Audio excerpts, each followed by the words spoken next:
Et dans ce mouvement qui s'appelle Évangélisation 2000, d'évangélisation du monde, il y a toute une série, je vais taire un peu leur nom, mais je sais qu'il y a toute une série de mouvements chrétiens, d'hommes qui sont considérés comme des piliers dans leur mouvement chrétien évangélique, des évangélistes mondiaux, des mouvements mondiaux, puisqu'ils sont publics, je pourrais en donner au moins 2. L'association Billy Graham, par exemple, est associée à ce mouvement.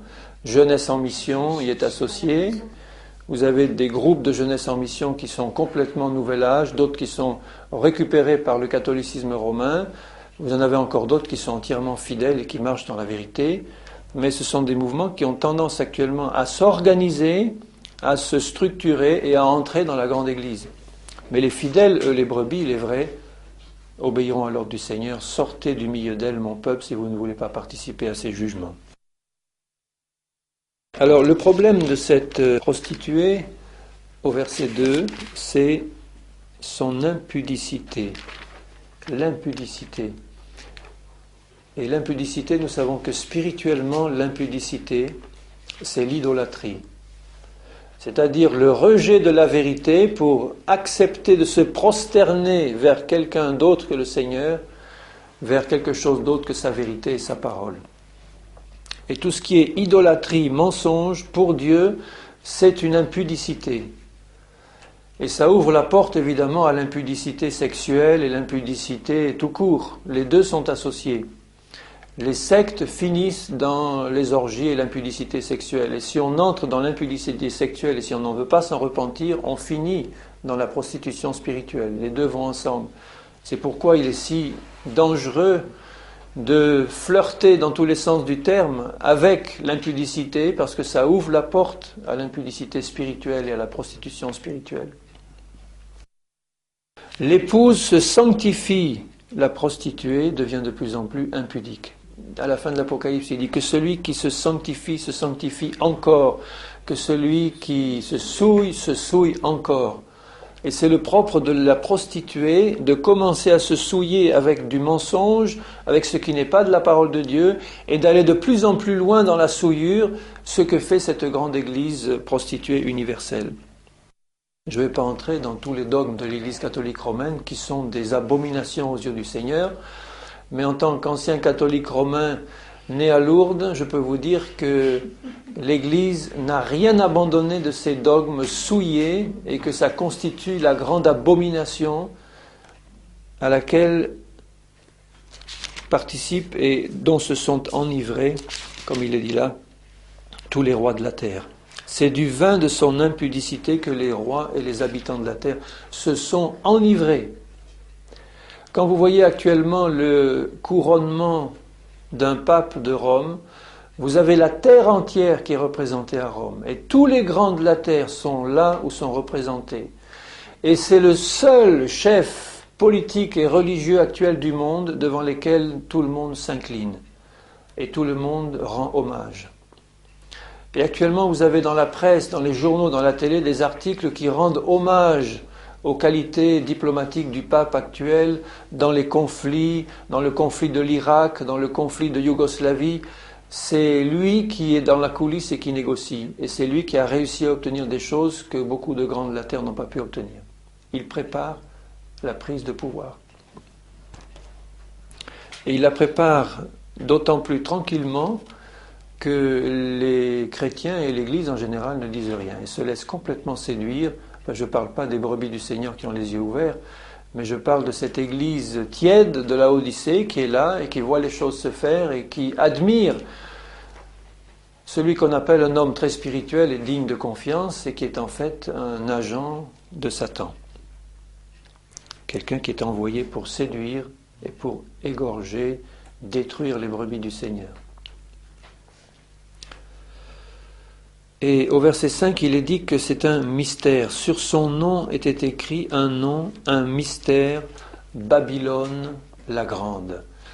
Le nom de Babylone est associé aux pires abominations que la terre ait jamais connues.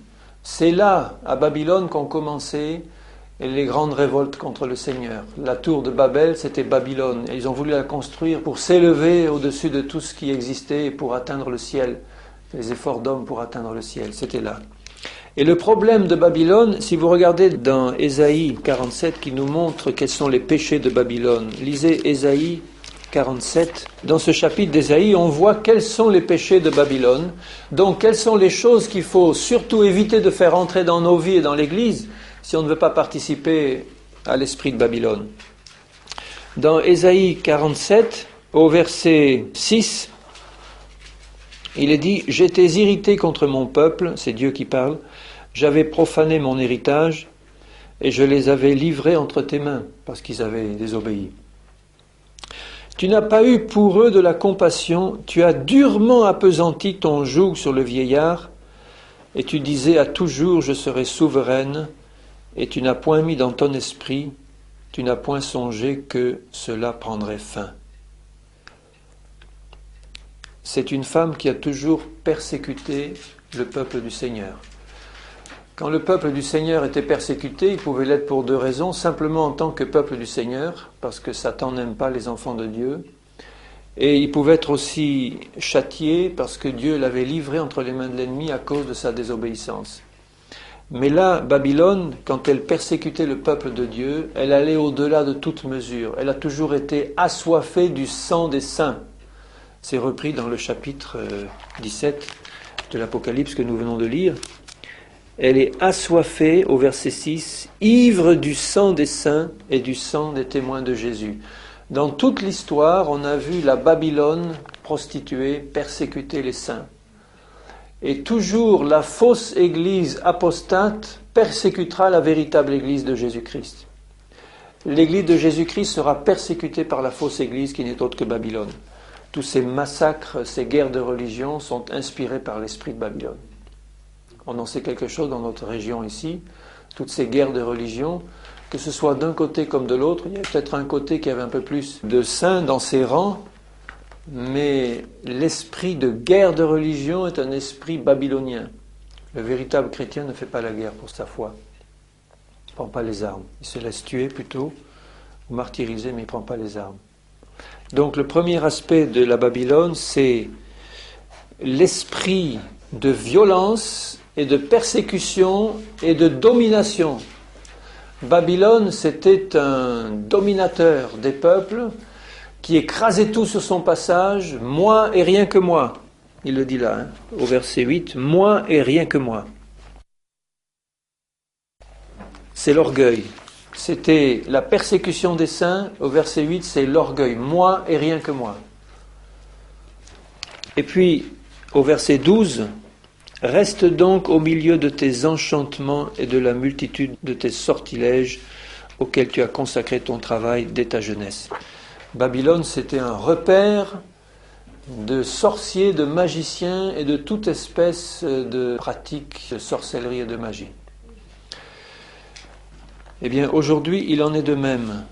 Quand l'orgueil, quand l'esprit de domination et de persécution rentre, et quand un esprit de magie et de sorcellerie entre, c'est l'esprit de Babylone qui entre. Et toutes ces techniques du Nouvel Âge, toutes ces techniques psychologiques, toutes ces techniques qui viennent de la chair, du monde et de Satan, quand elles entrent dans l'Église, c'est l'esprit de Babylone qui entre avec. L'esprit de Babylone. Le Seigneur m'a sorti de la psychologie parce que je sais que l'occultisme rentre dans l'Église par la psychologie.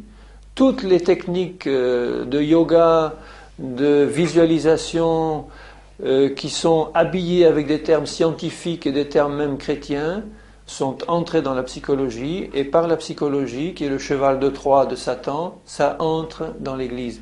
C'est christianisé, c'est repris sous d'autres formes, et c'est présenté au peuple du Seigneur, mais c'est l'esprit de sorcellerie qui est derrière, l'esprit de magie qui est derrière. Il ne viendrait jamais à l'idée à un chrétien bien disposé de faire de la magie consciemment, ou de faire de la sorcellerie. Mais par contre, commencer à pratiquer un peu de visualisation, de techniques de relaxation, de techniques de développement de soi. La psychanalyse, c'est purement démoniaque. Mais il y a des psychiatres chrétiens, soi-disant. Il y a même des psychologues chrétiens. Comment est-ce possible ? Reste donc au milieu de tes enchantements. L'esprit de Babylone. Orgueil, domination, et qui dit orgueil et domination dit forcément organisation. Babylone et tous ses empires, Rome, etc., étaient des empires extrêmement bien organisés. À partir du moment où une église commence à entrer dans un système d'organisation hiérarchisé, vous avez le pape, vous avez les suivants, vous avez de la tête à la base une organisation hiérarchisée où tout baigne dans l'organisation générale. Ça, c'est l'esprit babylonien. Adorer Dieu en esprit et en vérité veut dire laisser le Saint-Esprit diriger, laisser le Saint-Esprit organiser. Quand on commence à faire des comités, des conseils, des groupes d'anciens, je veux dire au sens organisation, c'est pas les groupes d'anciens tels qu'ils sont bibliques, mais un bureau de frères, un bureau déclaré à la préfecture, on est déjà entré dans le système babylonien de direction de l'Église. Le Seigneur ne veut plus de ça. Et dans l'Église de la fin des temps qui se prépare, dans l'épouse, il va faire tomber toutes ces béquilles humaines qui viennent de Babylone et qui ouvrent le chemin à l'Antichrist, à tous ceux qui s'y adonnent. Il va faire tomber toutes ces béquilles et ça sera l'organisation glorieuse du Saint-Esprit. Ça sera lui qui va faire lever les ministères, ils vont s'organiser sous la direction du Saint-Esprit, ils vont jeûner et prier ensemble et le Saint-Esprit dira « Mettez-moi à part un tel pour que je l'envoie à tel endroit, mettez-moi à part un tel et un tel pour que je fasse telle œuvre. » Et dans le jeûne et la prière, le Saint-Esprit va diriger son peuple et c'est comme ça que ça va se faire.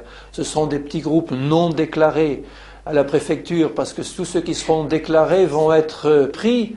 Lorsque l'Antéchrist va se mettre en place, vous imaginez que ce seront les groupes qui se seront déclarés, les groupes qui se seront organisés pour faire bien vis-à-vis des autorités, pour avoir une façade, pour avoir de l'impact, comme on dit, vis-à-vis des autorités. Vous croyez que ce seront ceux-là qui vont se faire reconnaître par l'Antichrist? Il va les attraper, il va soit les séduire, soit les détruire. Et la véritable Église de Jésus, elle prend le maquis. Amen, c'est l'esprit de maquis qu'elle doit avoir. On est des voyageurs sur cette terre, on n'est fixé nulle part. Vous savez, les maquisards, pendant la guerre, ils étaient poursuivis par un ennemi féroce. Ils n'avaient qu'une chose en tête, c'est ne jamais se fixer quelque part, aller courir, se cacher, mais rester caché au sens spirituel du terme. Pour nous, ça veut dire sortir du milieu de ces organisations-là et laisser le Saint-Esprit nous nourrir dans le désert. Et c'est bien mieux comme ça. Je sais que entendre des choses comme ça, ça sépare. C'est exactement quand Dieu dit ça divise. La parole de Dieu divise. Ceux qui entendent ça ce soir sont divisés en deux groupes. Je ne dis pas forcément ici, mais ceux qui entendront cette cassette par exemple. Deux groupes. Ceux qui vont recevoir en disant « J'accepte Seigneur » ou en tout cas je veux t'interroger pour savoir si ça vient bien de toi, mais je reçois ça comme venant de toi Seigneur, parce que c'est ta parole qui nous le montre. On est dans les temps. Et ceux qui vont dire « Mais non, ça c'est du fanatisme religieux, ça, il faut vivre avec son temps, il faut s'organiser, il faut faire des grandes conventions, il faut faire des grandes conférences, il faut avoir de l'impact, il faut avoir des grandes églises. » Ça c'est l'esprit de Babylone. Et le Seigneur va agir par sa parole pour faire le tri en divisant par sa parole. Mystère, verset 5, Babylone la grande. Donc vous voyez les péchés de Babylone, c'est ça. L'orgueil, la domination, la persécution des saints, et la magie, la sorcellerie. Et c'est toujours le cas pour l'Église actuelle. L'Église de Rome est un repère de brigands. Et toutes les églises associées, c'est un repère de brigands, un repère de serviteurs de Satan, qu'ils soient conscients ou inconscients. Et le cri du Saint-Esprit dans ces derniers temps, c'est « Ouvrez les yeux et sortez du milieu, sortez du milieu ». Il le dit un peu plus loin. Le mystère, c'est que Satan a agi avec tellement de subtilité qu'il a réussi à complètement paganiser l'Église officielle, enfin l'Église apparente, d'une manière cachée et mystérieuse. C'est un mystère parce que quand on regarde de l'extérieur, on a l'impression de voir un bel édifice chrétien qui est très séduisant sous beaucoup d'aspects. Et en fait, derrière, il y a Satan qui dirige. C'est un mystère. Babylone. Sur son front est écrit un nom, la mère des impudiques. Au chapitre 18, il nous est dit, au verset 2, l'ange crie d'une voix forte et dit « Elle est tombée, Babylone la grande.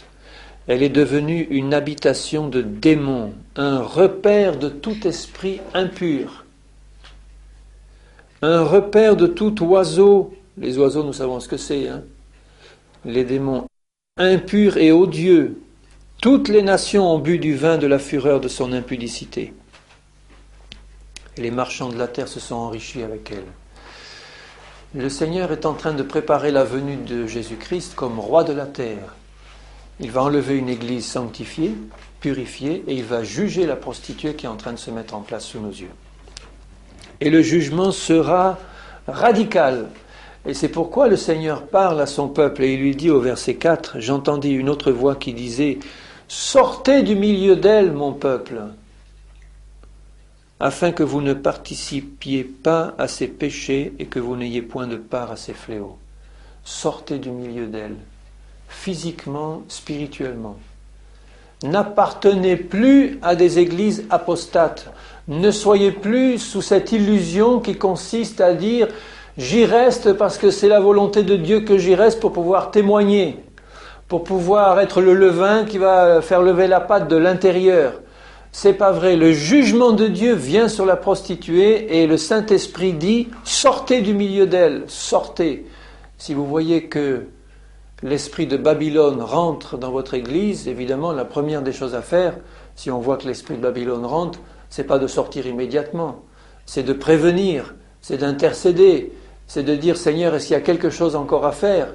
Je ne parle pas de ceux qui sont dans les grandes églises complètement apostates, comme celle que je viens de citer, où là, la première des choses est de partir et vite.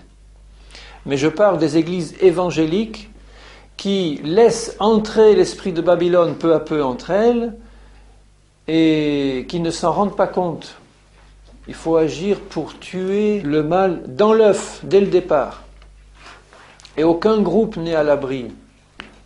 Aucun n'est à l'abri. L'esprit de Babylone a tendance à rentrer très vite. On doit être extrêmement vigilant parce qu'il rentre par nous, dans notre propre vie.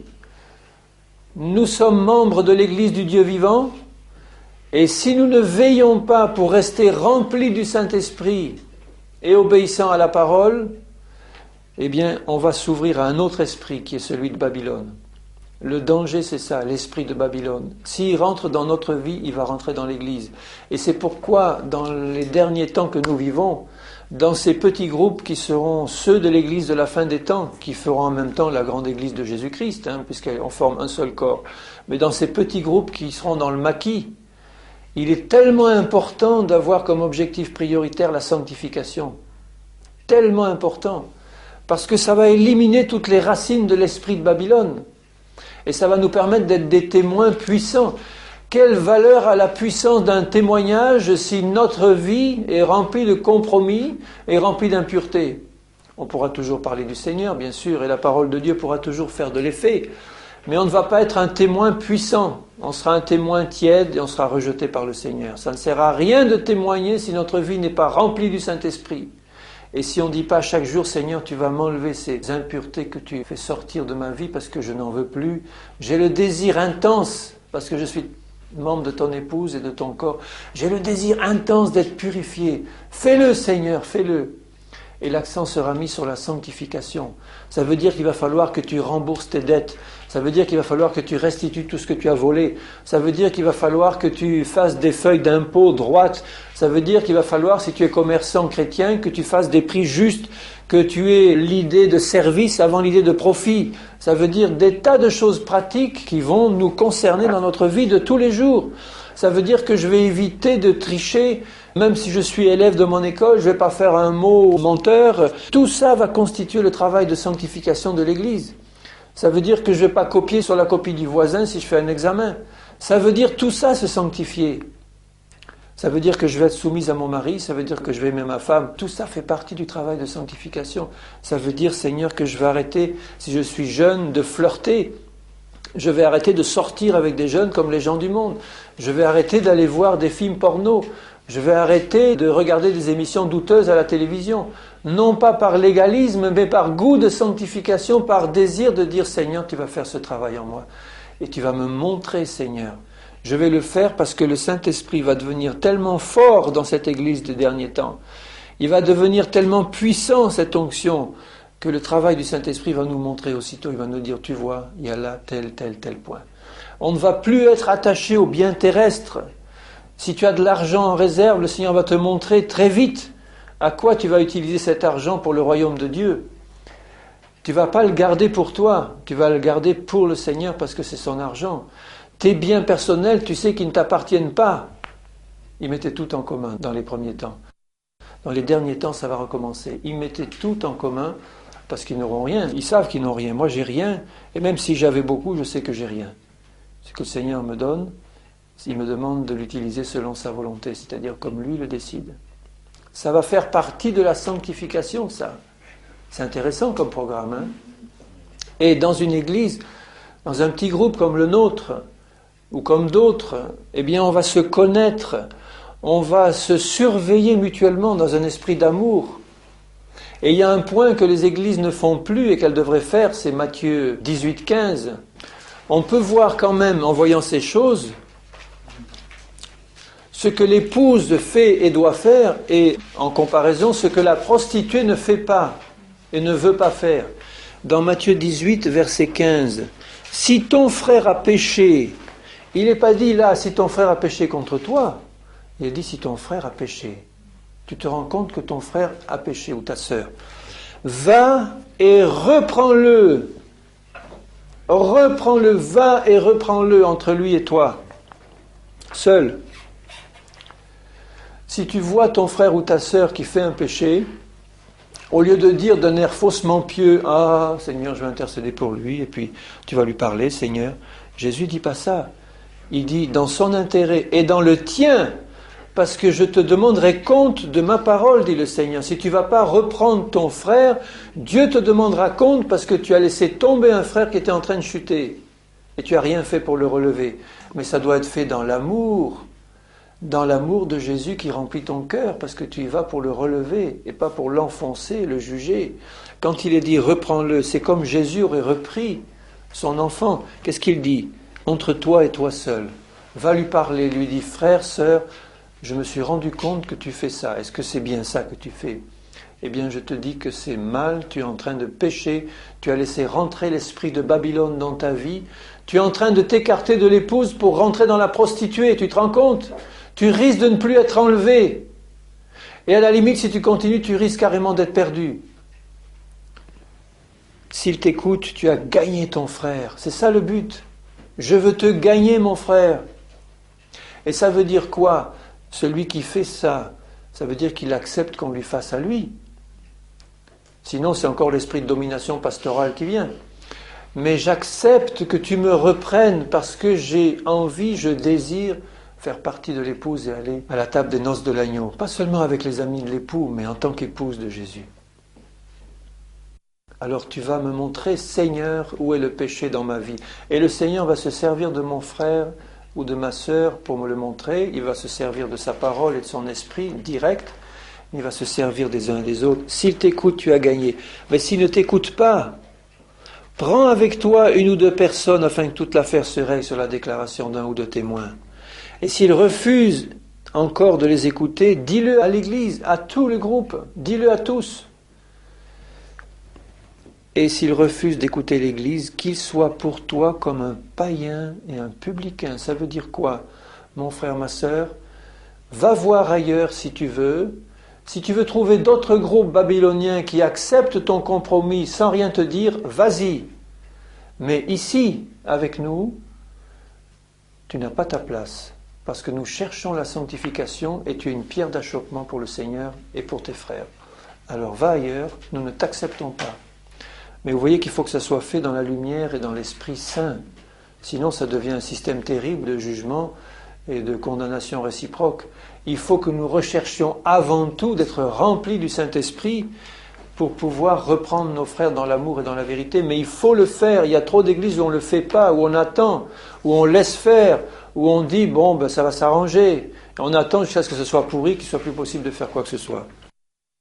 Et si on le fait, ça, frères et sœurs, dans un esprit d'amour, eh bien l'Église va grandir, l'épouse va se préparer. Et vous voyez que si on ne le fait pas, l'esprit de Babylone va grandir. Alors n'hésitons plus à nous reprendre dans l'amour les uns les autres. N'hésitons plus. N'ayons pas cette timidité qui est de la fausse piété, qui consiste à dire, bon, ben, Seigneur, que suis-je moi pour reprendre ? Que suis-je, moi, pour reprendre mon frère, Seigneur, ou ma sœur?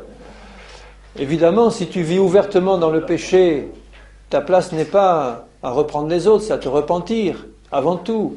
Mais si tu es un enfant de Dieu honnête, même si tu n'es pas parfait en tout, si tu es honnête et que tu marches dans la vérité, tu vas surveiller ton frère pour le faire avancer. Le rôle d'un surveillant, c'est de dire ce qui ne va pas et de dire attention. C'est le rôle des anciens dans l'Église. Ils sont là pour reprendre au bon sens du terme. Je te reprends pour que tu avances et que tu sois gagné au Seigneur. Et pas pour mettre sur toi encore un fardeau légaliste ou te taper dessus. Mais je compte sur toi pour que tu me reprennes. Hébreux 10, 24. Veillons les uns sur les autres. Et c'est après qu'il dit au verset 19, je vous le dis encore, que si deux d'entre vous se mettent d'accord, sont en symphonie dans le cœur pour demander une chose quelconque, elle leur est accordée. Parce que ce sont deux qui ont recherché ensemble la sanctification, qui se sont vraiment unis dans le fond du cœur et dans l'amour du Seigneur pour demander une chose selon la volonté de Dieu, et là elle nous est accordée. Et là la puissance de Dieu se manifeste. Et là la puissance de lier et de délier, elle est efficace. Mais la prostituée ne fait pas ça. Vous savez ce qu'elle dit, la prostituée? Ne nous jugeons pas, mes frères. Aimons-nous les uns les autres.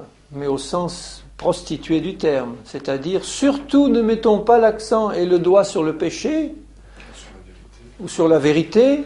Qui sommes-nous? Nous sommes de pauvres pécheurs. Alors on ne va pas surtout toucher la vérité et le péché. Et on est bien tranquille parce que ça nous évite de nous mettre en cause nous-mêmes. Ça, c'est l'esprit de la prostituée. L'épouse veut se sanctifier. Et ce jugement viendra d'une manière brutale et complète. Au verset 7, il est dit « Parce qu'elle dit dans son cœur, je suis assise en reine ».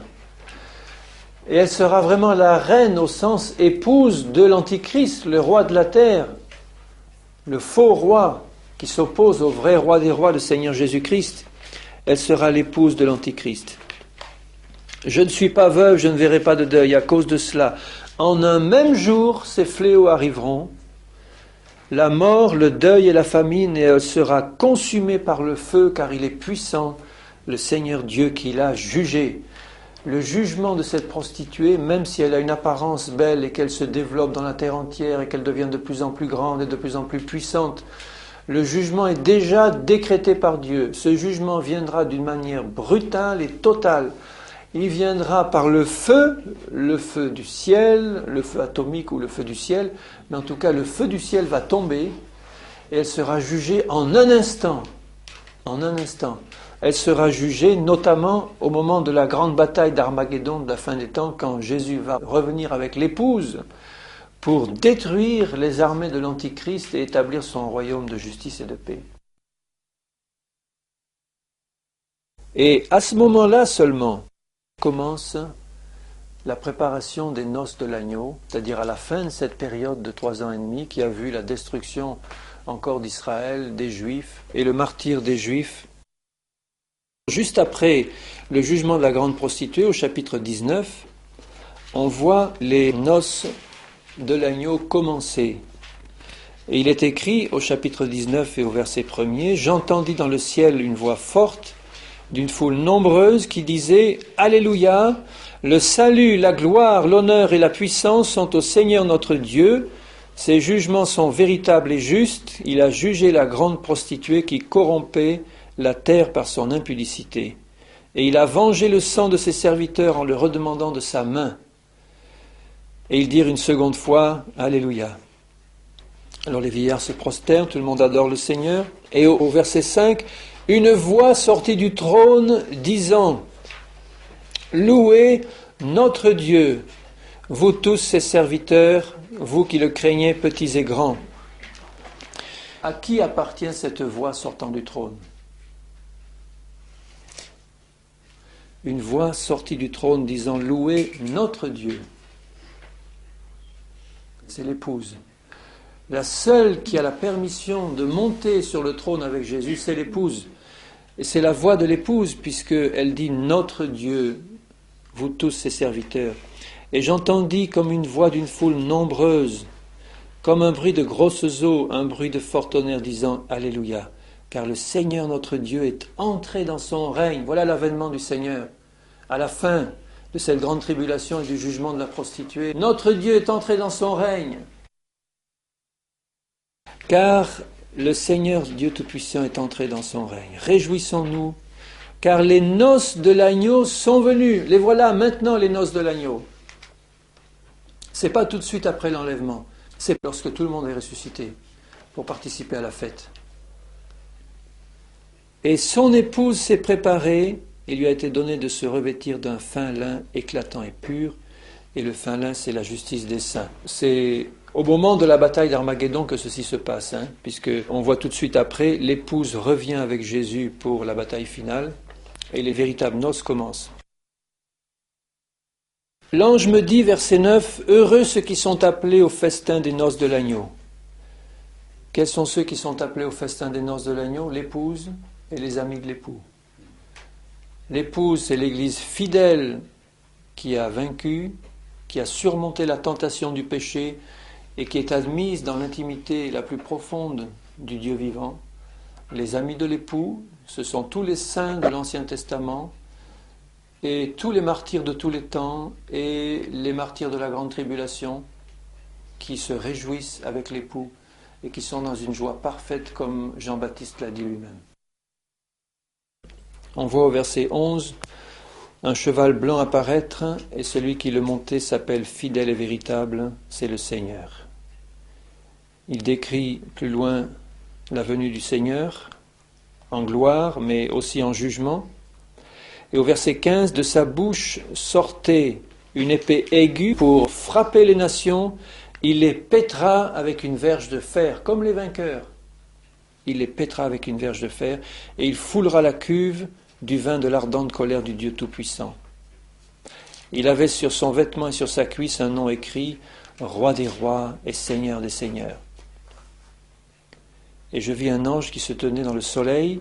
Il cria d'une voix forte, disant à tous les oiseaux, « Venez, rassemblez-vous pour le grand festin de Dieu, pour manger la chair des rois, des chefs militaires, des puissants, des chevaux, de ceux qui les montent, et la chair de tous, libres et esclaves, petits et grands. » La bataille d'Armageddon, c'est la grande bataille où l'Antichrist et toutes ses armées vont combattre contre Jésus, qui revient à ce moment-là avec l'épouse pour combattre l'Antichrist.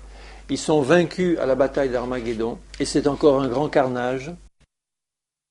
Et je vis la bête et les rois de la terre, l'Antichrist et tous ceux qui étaient avec elle, et leurs armées, rassemblés pour faire la guerre à celui qui était assis sur le cheval et à son armée. Quelle folie, faire la guerre à Jésus. Et la bête fut prise, et avec elle le faux prophète, qui avait fait devant elle les prodiges par lesquels il avait séduit ceux qui avaient pris la marque de la bête et adoré son image. Vous voyez que ceux qui auront pris la marque seront séduits par les grands prodiges, les signes et les miracles que le faux prophète et la bête feront devant tous. Il faut se méfier des signes, des prodiges et des miracles. Il faut demander le discernement au Seigneur dans ces derniers temps. Il y aura une telle séduction, sous couvert même de Christ et de l'Évangile, de grands miracles seront faits qui seront séduisants pour attirer les gens dans la grande prostituée. Demandons au Seigneur le discernement. Et ils furent tous les deux jetés vivants dans l'étang ardent de feu et de soufre. Vivants, moi je le prends au sens littéral, c'est-à-dire vivants, quoi. Ils seront pris là dans leur corps physique et jetés dans le temps de feu et de soufre. Les autres, tous ceux qui l'avaient suivi, furent tués par l'épée qui sortait de la bouche de celui qui était assis sur le cheval, et tous les oiseaux se rassasièrent de leur chair. Ça, c'est la bataille d'Armageddon. Ensuite, au verset 1er du chapitre 20, tout de suite après la bataille d'Armageddon, je vis descendre du ciel un ange qui avait la clé de l'abîme et une grande chaîne dans sa main. Il saisit le dragon, le serpent, le lia pour 1000 ans et le jeta dans l'abîme, et scella l'entrée au-dessus de lui, afin qu'il ne séduisît plus les nations, jusqu'à ce que les 1000 ans soient accomplis. Après cela, il faut qu'il soit délié. Satan va être enchaîné avec tous ces démons, tous ceux qui travaillent avec lui dans le ciel de Satan, seront enchaînés pendant 1000 ans, pendant le règne de Christ sur la terre, le millénium. Ça veut dire que tous les hommes qui naîtront et vivront sur la terre à ce moment-là ne vont pas être soumis à cette pression spirituelle et à ces tentations que nous connaissons maintenant, de la part de Satan et de ses démons. Mais ils auront toujours une nature pécheresse. Il ne faut pas croire qu'ils vont naître différents de nous. Ils vont naître avec leur nature de péché, mais ils n'auront pas à subir les assauts de Satan et de ses démons. Alors, il y a un avantage et un inconvénient à cela, parce que l'avantage, c'est que c'est quand même agréable de ne pas être attaqué par Satan et ses démons en permanence. Mais l'inconvénient, c'est qu'ils ne pourront pas, c'est fini d'ailleurs, mais participer à cette formation du caractère chrétien qui vient dans l'épreuve qui est annoncée par Jésus pour son épouse. Puisque l'épouse doit former son caractère au travers des souffrances et des tribulations, pas de la grande tribulation, puisqu'elle va être épargnée. Mais il est dit constamment dans l'enseignement de Jésus et des apôtres que nous devons passer par la souffrance, par le rejet, la persécution, comme le maître, on l'a vu, comme le maître a été traité, vous serez traité de la même manière. Vous serez rejeté, vous serez persécuté, vous serez incompris. Et ceci forme le caractère chrétien. Et Satan souffle évidemment de tout son poids pour mettre sur nous épreuve sur épreuve, mais aucune ne nous arrive sans la permission de Dieu pour un seul but précis, former en nous le caractère de Jésus pour devenir l'épouse. Et quand on le voit sous cet aspect, on peut dire merci Seigneur, donne-moi toujours le bon état d'esprit pour prendre l'épreuve comme tu veux que je la prenne, sans murmure, sans rébellion. Si je murmure et si je me rebelle, je ne ferai pas partie de l'épouse. Ou si je reste dans la rébellion et dans le murmure, parce que ça nous arrive à tous de murmurer à certains moments, ou de nous rebeller. Mais le Seigneur veut enlever tout ça de nos cœurs. Il veut enlever, il veut qu'une épouse soit sans ride ni tache. Et pour ça, il permet les épreuves, quelquefois très dures, pour que nous puissions être purifiés dans le feu de l'épreuve. Et ça, ils ne vont pas connaître ça. Si vous voulez, leur caractère de péché qui est en eux ne va pas pouvoir sortir sous la pression de l'épreuve. Il va rester caché, ils ne le verront pas comme nous on le voit. Et on le voit après les 1000 ans, quand Satan est relâché, il trouve le moyen de séduire encore toute la terre à ce moment-là, après 1000 ans de règne de Christ, pour qu'il y ait encore la grande bataille de Gog et Magog. L'Antichrist va prendre de pouvoir assez brutalement, après l'enlèvement de l'Église. Il va utiliser tous les moyens modernes, informatiques, techniques, etc., et occultes, et magiques, et sorcellerie, etc., pour contrôler le monde entier. Dans un premier temps, il va faire le tri pour éliminer les chrétiens, et ensuite, son but, ça sera d'attirer la terre entière pour avoir la marque de la bête.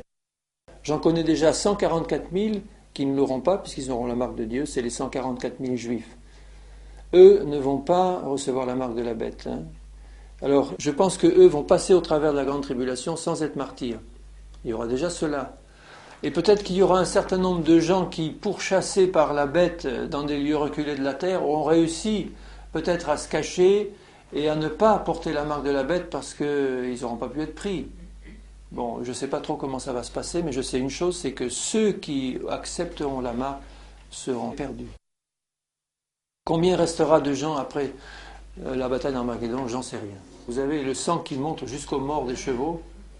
Ça veut dire que ce sera un massacre épouvantable. Mais Dieu va repeupler la terre. Rappelez-vous que les Juifs qui étaient 70 en allant en Égypte, 450 ans après, ils étaient 3,5 millions. Alors que peuvent faire 144 000 personnes après 1000 ans?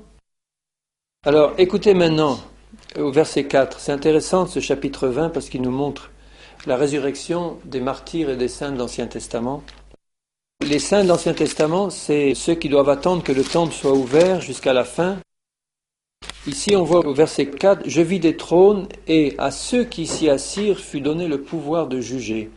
Et je vis les âmes de ceux qui avaient été décapités à cause du témoignage de Jésus et de la parole de Dieu, et de ceux qui n'avaient pas adoré la bête et son image, qui n'avaient pas reçu la marque sur leur front et sur leurs mains. Ils revinrent à la vie, donc ils ressuscitent, ils ne restent pas sous leur forme spirituelle. Ils revinrent à la vie et ils régnèrent avec Christ pendant 1000 ans. » Alors Jean voit là 3 catégories de personnes devant le trône.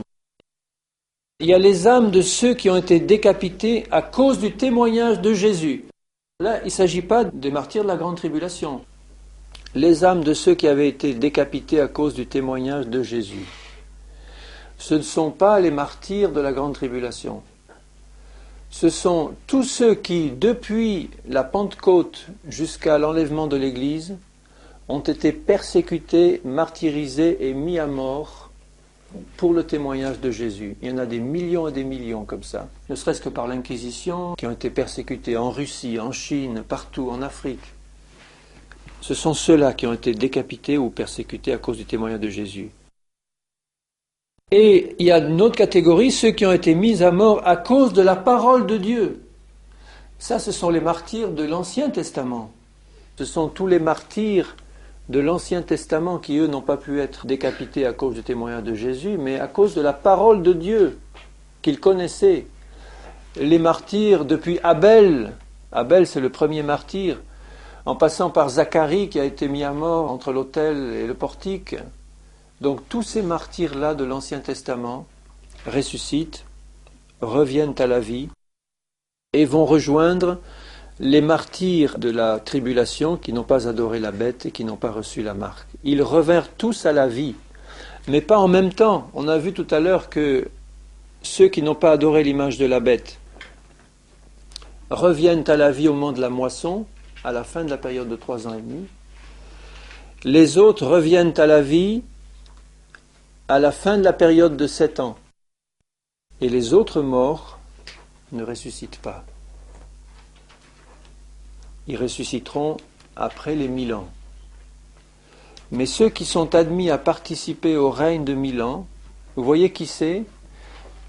C'est une catégorie de personnes bien particulière. C'est l'épouse de Jésus qui règne avec lui sur son trône. Ce sont les martyrs de la grande tribulation. Et ce sont tous les martyrs depuis Adam jusqu'à l'enlèvement de l'Église. Et ce sont tous les saints de l'Ancien Testament. Tous ceux-là ont ressuscité à des moments différents, les uns au début de la grande tribulation à l'enlèvement, les autres au milieu, les autres à la fin. En tout cas, ils ont tous à ce moment-là ressuscité et ils participent tous aux noces de l'agneau qui se déroulent à ce moment-là. Les uns comme épouses, les autres comme amis de l'époux, et ils régneront ceux-là avec Christ pendant 1000 ans sur la terre, notre terre à nous. Les autres morts ne revinrent pas à la vie jusqu'à ce que les 1000 ans soient accomplis. C'est la première résurrection. Heureux et saints ceux qui ont part à la première résurrection. La seconde mort n'a pas de pouvoir sur eux. Ça veut dire, la seconde mort, c'est le lac de feu. Eux sont certains qui ne participeront jamais à la seconde mort, c'est-à-dire au lac de feu. Alors que les autres morts, après les 1000 ans, il y aura encore un tri qui va se faire et une partie d'entre eux sera jetée dans les temps de feu. Il y en a encore là-dedans qui vont passer par le salut et par la perdition. Alors regardez ce qu'il est dit un peu plus loin. Ils seront sacrificateurs de Dieu et de Christ et ils régneront avec lui pendant 1000 ans. Quand les 1000 ans seront accomplis, Satan sera relâché de sa prison. Il sortira pour séduire les nations qui seront aux 4 coins de la terre, Gog et Magog, pour les rassembler pour la guerre. Leur nombre est comme le sable de la mer. Vous vous rendez compte? Des armées innombrables qui vont encore faire la guerre au Seigneur. Ils montèrent sur la surface de la terre, ils investirent le camp des saints et la ville bien-aimée, Jérusalem. Mais un feu venant de Dieu descendit du ciel et les dévora, et le diable qui les séduisait fut jeté dans les temps de feu et de soufre. Il va rejoindre la bête et le faux prophète qui, elles, toutes les deux, sont déjà depuis 1000 ans dans les temps de feu et de soufre. Il fallait que Satan soit tenu en réserve pour encore une fois séduire la terre à la fin des 1000 ans, pour un dernier jugement. Et ils seront tourmentés jour et nuit au siècle des siècles. Alors, maintenant, je vis un grand trône blanc. Ça, c'est le grand jugement final de tous les temps. Et celui qui était assis dessus, la terre et le ciel s'enfuirent devant sa face. Donc l'univers entier disparaît, tel qu'on le connaît maintenant. Il ne fut plus trouvé de place pour eux. Et je vis les morts, les grands et les petits, qui se tenaient devant Dieu. À sa droite, les brebis, à sa gauche, les boucs. Et c'est là que je crois que Dieu va faire ressusciter les sauvés qui ne font pas partie de l'Église. Il y a des sauvés qui ne font pas partie de l'Église. Il y a des sauvés qui ne font pas partie de l'Église, c'est évident. Il y a déjà tous les sauvés de l'Ancien Testament. Et il y a tous les sauvés de tous les temps et de tous les pays qui vont participer à ce jugement du grand trône blanc. Alors regardez ce qui est dit. Des livres furent ouverts, et un autre livre fut ouvert, celui qui est le livre de vie. Et les morts furent jugés selon leurs œuvres, d'après ce qui était écrit dans ces livres. Quand il est dit, tu ne perdras pas ta récompense pour un seul verre d'eau que tu as donné à l'un de ces petits qui me servent. Ça veut dire qu'il y a un tri. Ça ne veut pas dire à ce moment-là que tous sont mis en enfer. Ça veut dire qu'il y a à nouveau un tri qui se fait. La mer rendit les morts qui étaient en elle. La mort et le séjour des morts. Le séjour des morts, c'est l'endroit où sont en attente tous ceux qui sont morts et qui attendent cette résurrection finale et qui n'ont pas été admis dans le règne des 1000 ans et dans cette période de règne de Jésus sur la terre, ou à plus forte raison dans les noces de l'agneau. Chacun fut jugé selon ses œuvres. Ils vont être jugés selon leurs œuvres. Ce sont ceux dont il est parlé dans Matthieu 25, au verset 31 de Matthieu 25. Lorsque le Fils de l'homme viendra dans sa gloire avec tous ses anges, il s'assiera sur le trône de sa gloire, le grand trône blanc. Toutes les nations seront assemblées devant lui. Il séparera les uns d'avec les autres, comme le berger sépare les brebis d'avec les boucs. Et il mettra les brebis à sa droite et les boucs à sa gauche. Les voilà, le jugement du grand trône blanc. Les uns à droite, ceux qui sont les justes, les autres à gauche. Il n'est pas question de l'Église, là. Hein. Et il est dit à ceux qui sont à sa droite, « Venez, vous qui êtes bénis de mon Père, prenez possession du royaume qui a été préparé dès la fondation du monde pour vous. Car j'ai eu faim et vous m'avez donné à manger. » Les œuvres, vous voyez, ils sont jugés selon leurs œuvres. « J'ai eu soif et vous m'avez donné à boire. J'étais étranger, vous m'avez recueilli. J'étais nu, vous m'avez vêtu, etc. » Et les justes répondront, « Mais Seigneur, quand ? Quand ?» C'est pas par la foi en Jésus qu'ils sont sauvés, c'est par leurs œuvres justes. Mais en vertu du sacrifice de Jésus, toujours. Ils ne savaient pas, ils le disent, mais quand est-ce qu'on t'a vu ? Le roi leur répondra, je vous le dis en vérité, toutes les fois que vous avez fait ces choses à l'un de ces plus petits de mes frères, c'est à moi que vous les avez faites. Ce sont des hommes et des femmes justes qui ont accompli des actions de justice envers ces petits des frères de Jésus et qui sont récompensés à ce moment-là après les 1000 ans. Et il dira à ceux qui sont à sa gauche, retirez-vous de moi, maudits. Eux n'ont pas pratiqué ces œuvres. Ils ont refusé de visiter le malade, de visiter l'étranger, le prisonnier, de donner à manger à ceux qui avaient faim, à boire à ceux qui avaient soif. Ceux-ci iront au châtiment éternel et les justes à la vie éternelle. Alors, est-ce que vous voyez que ces passages, tels que nous venons de les lire, s'éclairent mieux ? C'est peut-être un peu dur à avaler, ce que je viens de dire, pour beaucoup de chrétiens évangéliques. Parce que on enseigne tellement qu'il n'y a pas de salut en dehors de la foi en Jésus, qu'on oublie qu'il y a au ciel plusieurs catégories de sauvés. Il y a ceux qui font partie de l'épouse, ceux qui font partie des amis de l'époux, et les sauvés proprement dit. Tous les saints de l'Ancien Testament ont été sauvés, mais ils ne sont pas sauvés par leur foi en Jésus. Ils sont sauvés parce qu'ils étaient saints et justes et qu'ils suivaient la lumière qu'ils avaient reçue à ce moment-là. Soit avant la loi, soit après la loi. On ne peut pas dire qu'ils ont été sauvés par la foi en Jésus. Ils ont été sauvés parce que c'était des hommes et des femmes justes, mais ils n'appartiennent pas à l'Église. La mort et le séjour des morts furent jetés dans l'étang de feu. C'est la seconde mort. Quiconque ne fut pas trouvé écrit dans le livre de vie fut jeté dans l'étang de feu. Ça veut dire que ceux qui auront été trouvés écrits, eux seront admis dans le salut.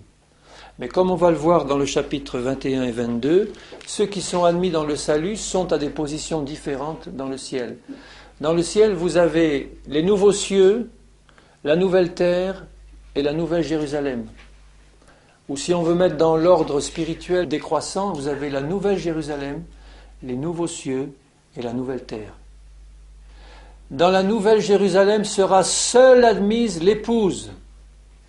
De même que le temple était divisé en lieux très saints, en lieux saints et le parvis extérieur, vous avez le lieu très saint qui est la nouvelle Jérusalem, le lieu saint où seront admis tous les amis de l'époux et ceux qui se sont sanctifiés dans les autres dispensations, et vous avez la nouvelle terre, le parvis extérieur, où seront les autres sauvés. Vous voyez l'importance qu'il y a à faire partie de l'épouse. Alors, on peut le voir dans le chapitre 21. Puis je vis un nouveau ciel et une nouvelle terre. Tout va être transformé. C'est plus du tout la terre qu'on connaît, elle aura des dimensions beaucoup plus grandes, ce sera une terre nouvelle, énorme. Le premier ciel et la première terre avaient disparu, et la mer n'était plus. Et moi, Jean, je vis descendre du ciel d'auprès de Dieu la ville sainte, la nouvelle Jérusalem, préparée comme une épouse. La nouvelle Jérusalem est le lieu où l'épouse va résider. Les autres, les nations qui vivront sur la terre à ce moment-là n'y entreront pas. Elles apporteront leurs offrandes à la porte. Et j'entendis du ciel une forte voix qui disait « Voici l'habitation, le tabernacle de Dieu avec les hommes. » Le tabernacle, ça vous rappelle rien? Le lieu très saint. Et je vis descendre du ciel d'auprès de Dieu la ville sainte, la nouvelle Jérusalem, préparée comme une épouse qui s'est parée pour son époux. C'est elle. À la fois sous un sens spirituel, c'est-à-dire que la nouvelle Jérusalem est l'épouse, et c'est le lieu très saint de l'habitation de l'épouse avec l'époux pour l'éternité.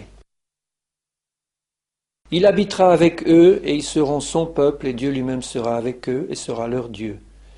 Donc, si vous voulez, le peuple du Seigneur sera composé de tous les sauvés à ce moment-là. Il essuiera toute larme, que ce soit sur la nouvelle terre, les nouveaux cieux ou la Jérusalem, il n'y aura plus ni pleurs, ni cris, ni douleurs, ni mort. Tout ça sera fini. Et celui qui était assis sur le trône dit « Voici, je fais toutes choses nouvelles. » Au verset 7, « Celui qui vaincra héritera de ces choses.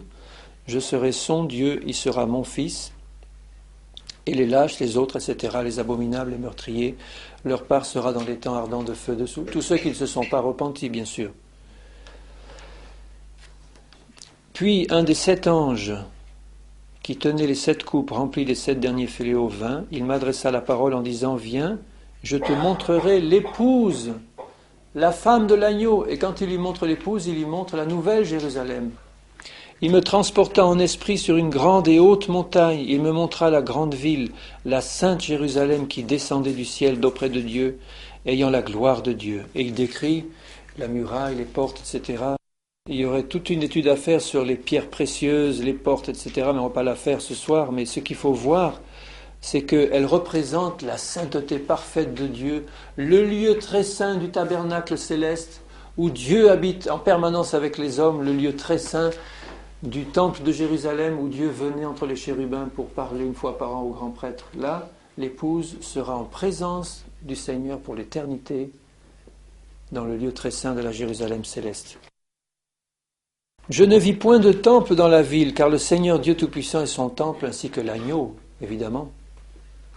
La ville n'a besoin ni du soleil, ni de la lune pour l'éclairer, car la gloire de Dieu l'éclaire, et l'agneau est son flambeau.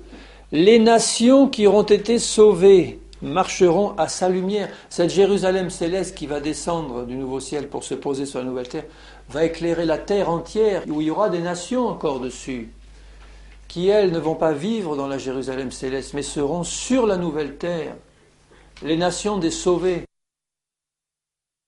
Les nations qui auront été sauvées marcheront à sa lumière. Vous voyez, les nations des sauvés.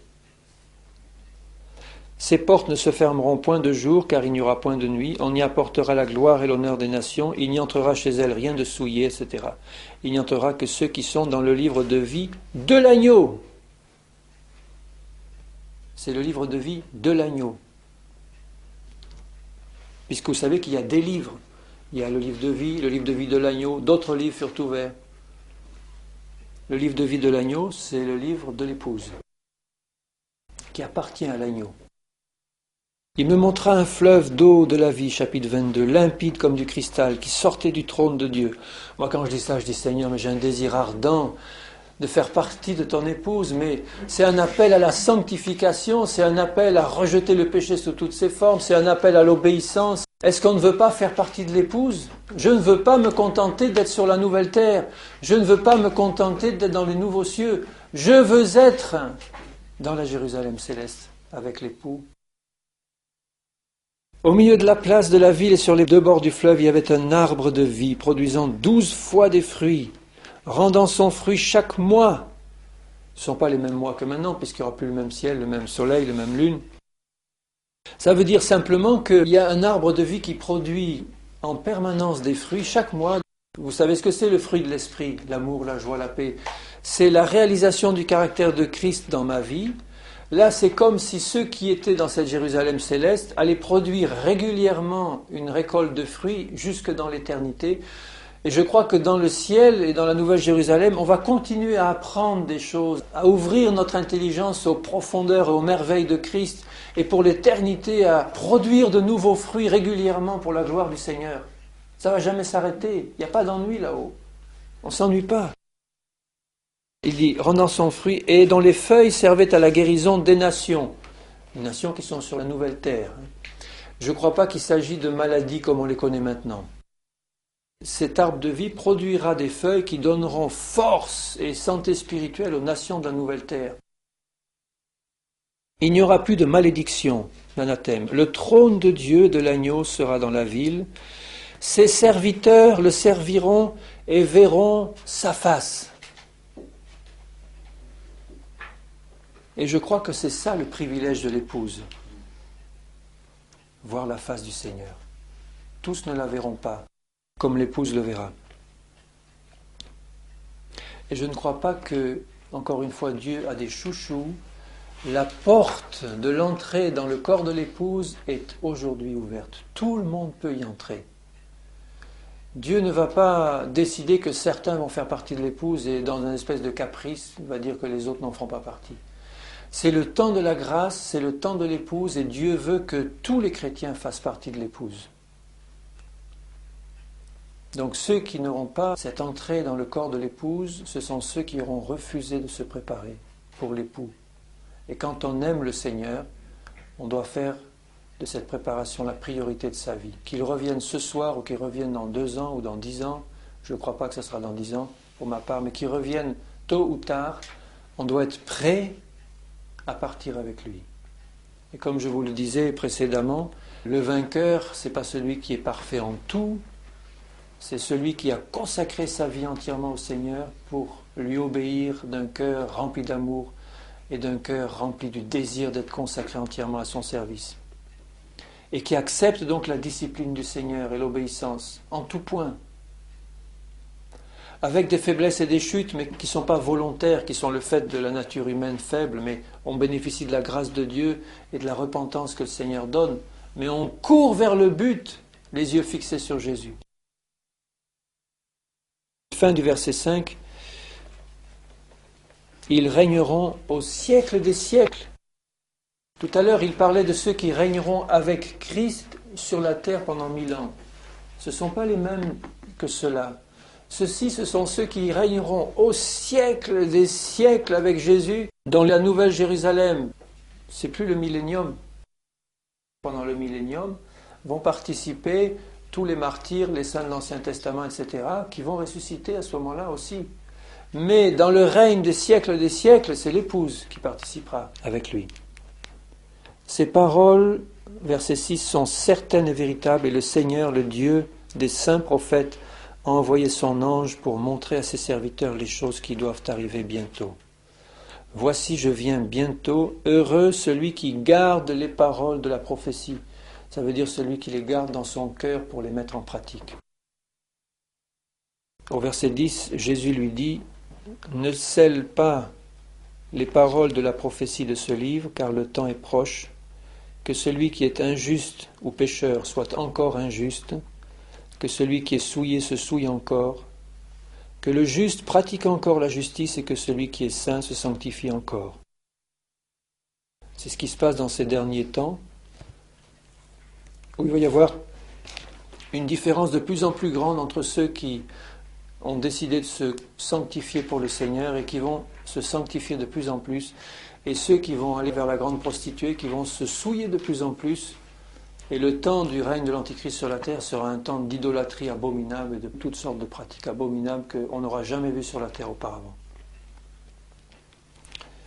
Je viens bientôt et ma rétribution est avec moi pour rendre à chacun selon ce qu'est son œuvre. Je suis l'alpha et l'oméga, le premier et le dernier, le commencement et la fin. Heureux ceux qui observent ces commandements, afin d'avoir droit à l'arbre de vie et d'entrer par les portes dans la ville. L'épouse est celle qui observe les commandements de Jésus. L'épouse est celle qui observe le premier des commandements, qui est « Aime ton Dieu de tout ton cœur et de celui qui lui est semblable, qui est « Aime ton prochain comme toi-même ». Là sont toute la loi et les prophètes. Et au verset 17, l'esprit et l'épouse disent « Viens ». Que celui qui entend dise « Viens ».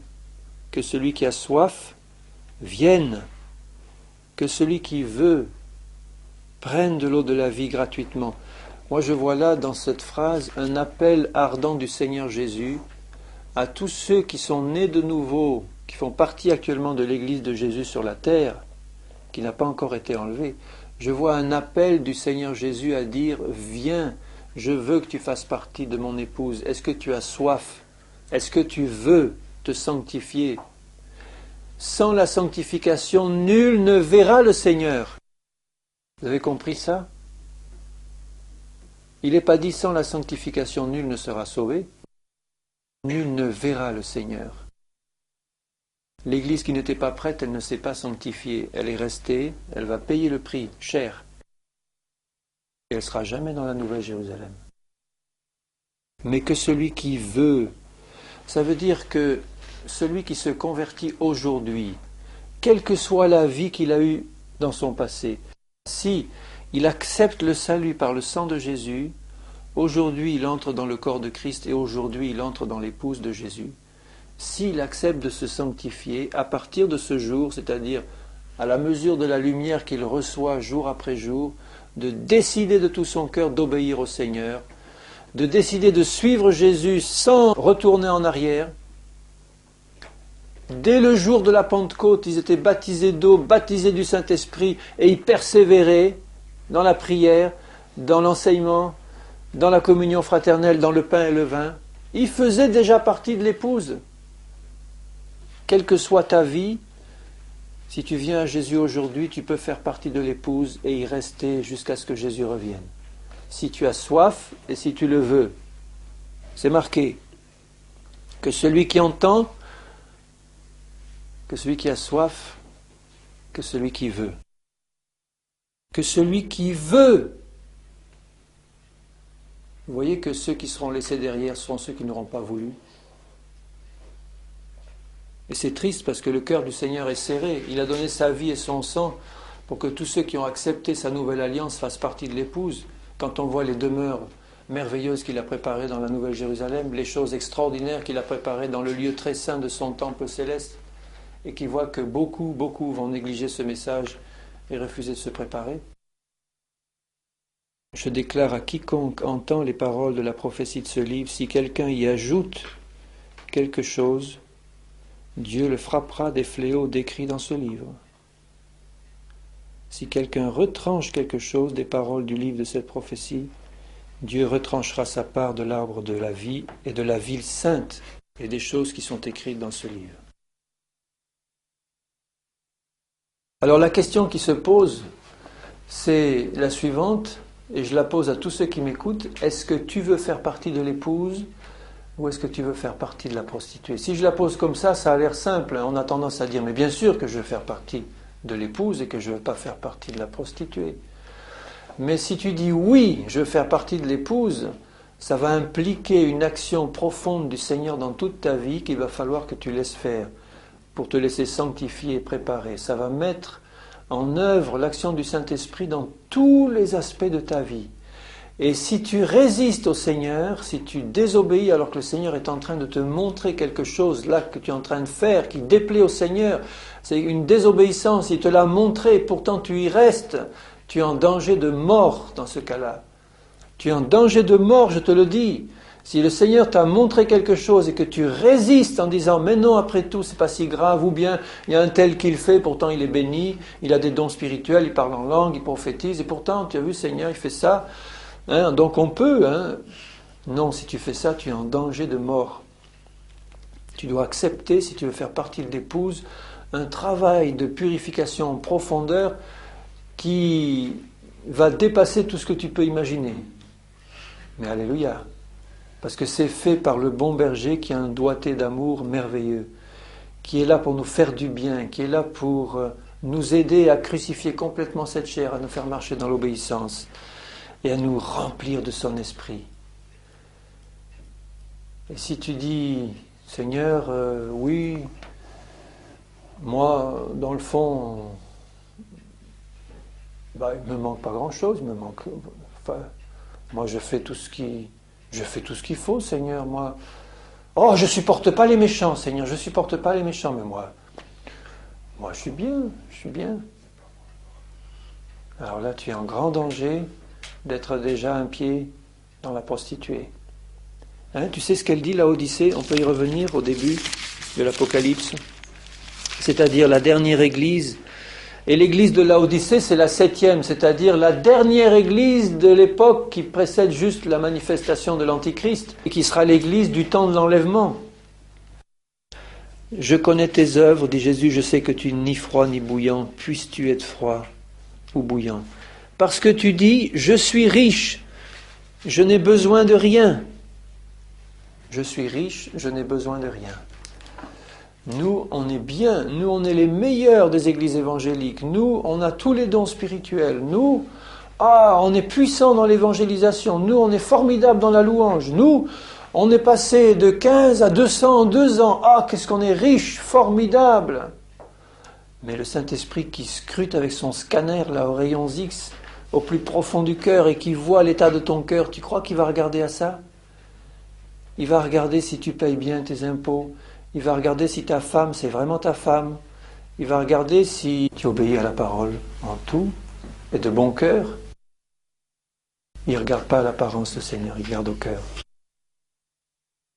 Est-ce qu'il n'y a pas un cri du fond de votre cœur qui monte en disant « Seigneur, je veux faire partie de ton épouse, purifie-moi, sanctifie-moi et remplis-moi. » Et l'épouse qui va enlever, elle va être glorieuse, remplie du Saint-Esprit.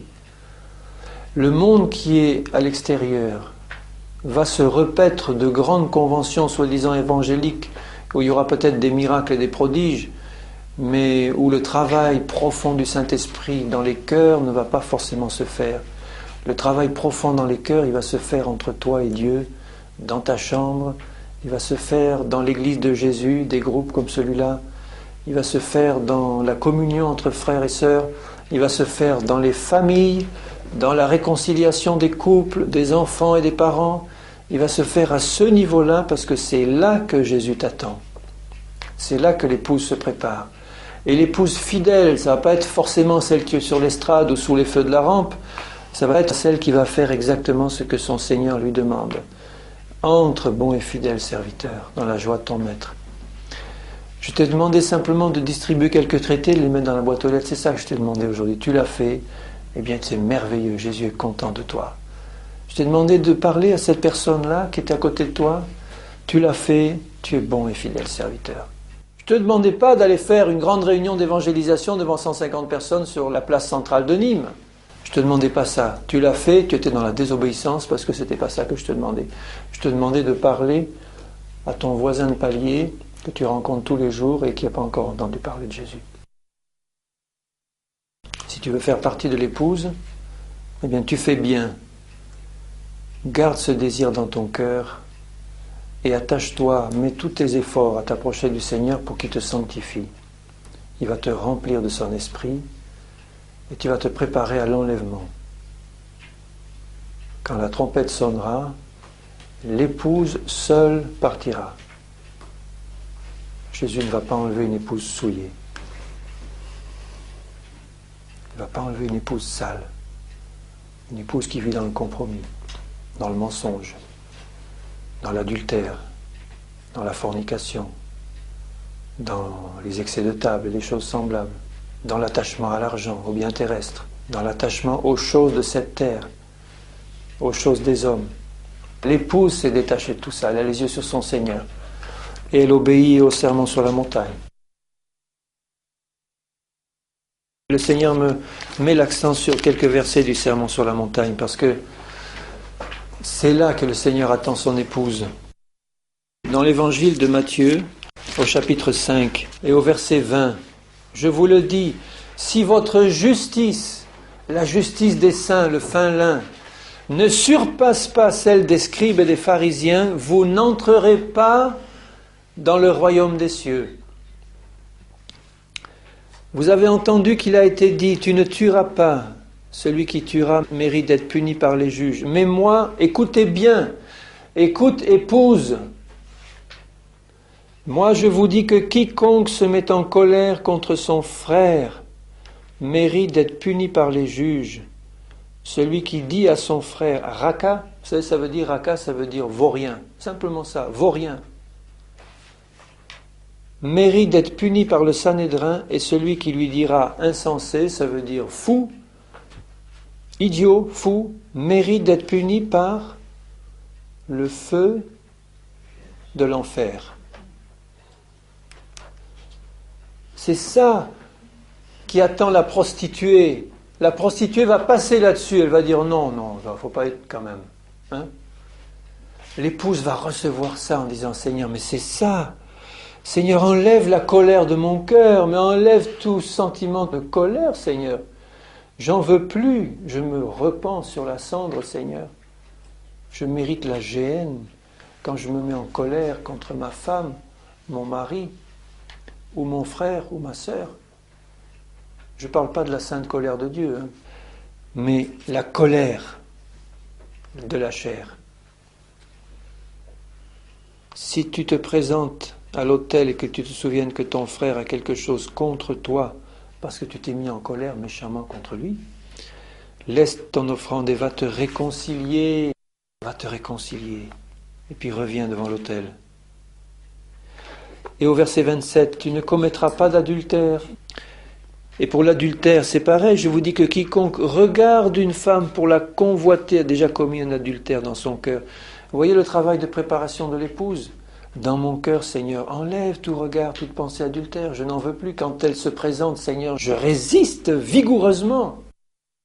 Celui qui répudie sa femme, au verset 31, qui lui donne une lettre de divorce, mais moi, ça fait partie de la préparation de l'épouse. Je vous dis que celui qui répudie sa femme, sauf pour cause d'infidélité, l'expose à devenir adultère, et que celui qui épouse une femme divorcée commet un adultère.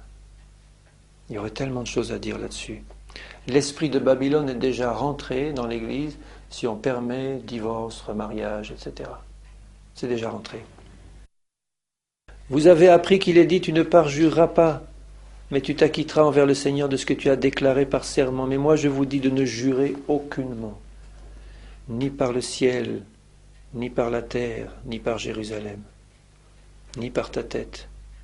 Que votre parole soit oui, oui, non, non. Ça veut dire que tu es un homme de parole, une femme de parole.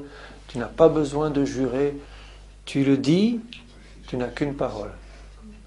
Si tu jures, c'est du malin. Vous avez appris qu'il est dit œil pour œil, dent pour dent. Mais moi, je vous dis, ne résiste pas aux méchants. Si quelqu'un te frappe sur la joue, présente-lui l'autre. S'il veut plaider contre toi et prendre ta tunique, laisse-lui encore ton manteau. Si quelqu'un te force à faire 1 000, fais-en 2. Donne à celui qui te demande. Ne te détourne pas de celui qui veut emprunter de toi. Ça veut dire que si tu tiens à tes biens et à tes richesses, eh bien Dieu t'enverra des gens pour te les demander. Et tu vas apprendre à les lâcher. Mais si tu es détaché de tes biens et de tes richesses, Dieu te montrera à qui tu dois donner ou à qui tu ne dois pas donner. Tu aimeras ton prochain au verset 43 et tu haïras ton ennemi, ça c'est ce qu'on te disait avant. Mais épouse, Jésus te dit, aime tes ennemis. Bénis ceux qui te maudissent. Fais du bien à ceux qui te haïssent. Prie pour ceux qui te maltraitent et qui te persécutent, afin que vous soyez fils de votre Père qui est dans les cieux. Verset 48, soyez donc parfaits comme votre Père céleste est parfait. Et en tant qu'épouse de Jésus, on devrait souvent méditer le sermon sur la montagne, tous ces chapitres du sermon sur la montagne, parce que c'est l'esprit de l'épouse. Et quand dans l'Apocalypse, au dernier, il est dit, l'esprit et l'épouse disent, viens Seigneur. C'est une épouse qui aura accepté ça pleinement dans sa vie, qui l'aura vécu. Et vous savez que le Saint-Esprit est comparé à une colombe?